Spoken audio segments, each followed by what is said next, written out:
Kuwait ও কাতারে ইরানের drone বৃষ্টি, মধ্যপ্রাচ্যে কি মহাযুদ্ধ শুরু হলো?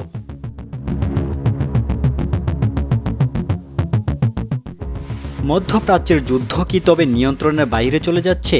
এবার খোদ কুয়েতের সামরিক ঘাঁটিতে আঘাত হানল ইরানের শক্তিশালী ব্লাস্টিক ক্ষেপণাস্ত্র।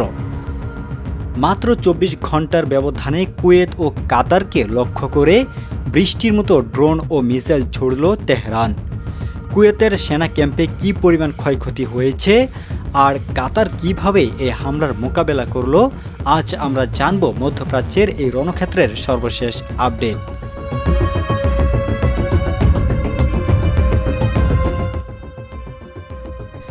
গতকাল ২৯শে মার্চ কুয়েতের একটি সামরিক ঘাঁটিতে সরাসরি আঘাত হেনেছে ইরানি ক্ষেপণাস্ত্র।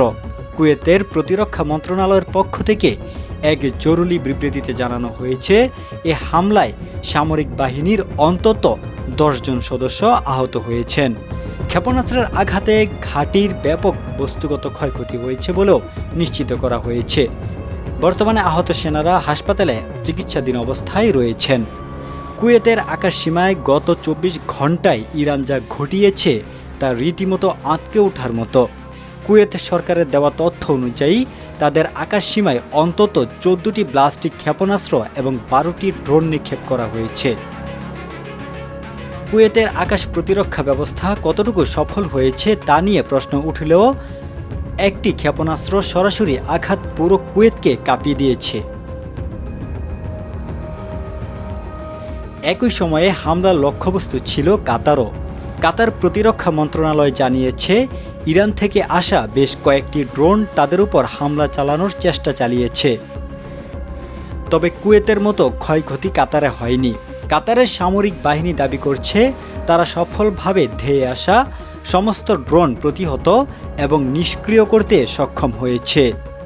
এটি কাতারের আকাশ প্রতিরক্ষা ব্যবস্থার জন্য একটি বড় সাফল্য হিসেবে দেখা হচ্ছে।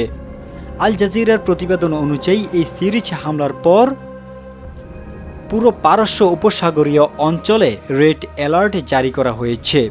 ইরানের এই বহুমুখী হামলা কি আমেরিকার মিত্র দেশগুলোকে যুদ্ধের দিকে ঠেলে দেওয়ার একটি বড় চাল? কেন ইরান এখন কুয়েত ও কাতারকে লক্ষ্যবস্তু বানাচ্ছে? এই প্রশ্নগুলি এখন বিশ্ব রাজনীতিতে সবচেয়ে বড় হয়ে দাঁড়িয়েছে।